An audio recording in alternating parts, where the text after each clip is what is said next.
Have you ever heard of a 12-year-old boy who became a king? Not in a fairy tale, but in real history. Nearly 500 years ago, in a lush valley of Central Asia, a young prince named Zahir ad-Din Muhammad Babur was born. At just 12, he inherited the throne of Fergana, a small kingdom filled with big challenges.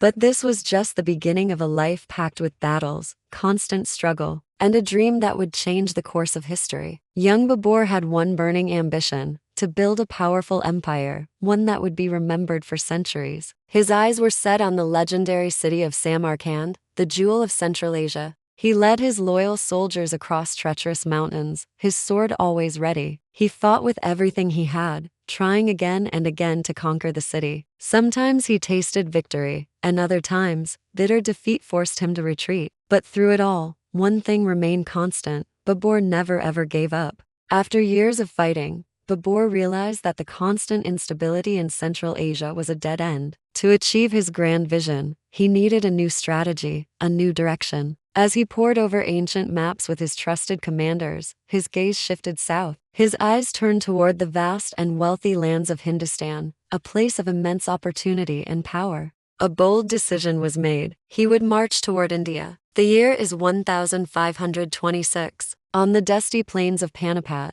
Babur's small, disciplined army stood ready. Facing them was the massive force of Sultan Ibrahim Lodi of Delhi, an army that vastly outnumbered them. But Babur had a few secret weapons: brilliant strategy, unwavering discipline, and something new to the subcontinent: powerful cannons. The battle began. With a thunderous roar, his artillery unleashed its fury. In the historic First Battle of Panipat, Babur's tactical genius secured a decisive victory, and with it, the Mughal Empire was born. With Delhi and Agra under his control, Babur laid the foundations of his new empire. He proved to be more than just a fierce warrior. He was a wise and just leader, a brilliant organizer, and a man with a deep appreciation for art and culture. He saw the potential not just for conquest, but for creation. From the chaos of war, he began to build a legacy that would blend Central Asian and Indian traditions, creating something truly unique. During his reign, Babur transformed the administration, making it more organized and efficient. He introduced reforms that improved agriculture and boosted trade, bringing prosperity to the land.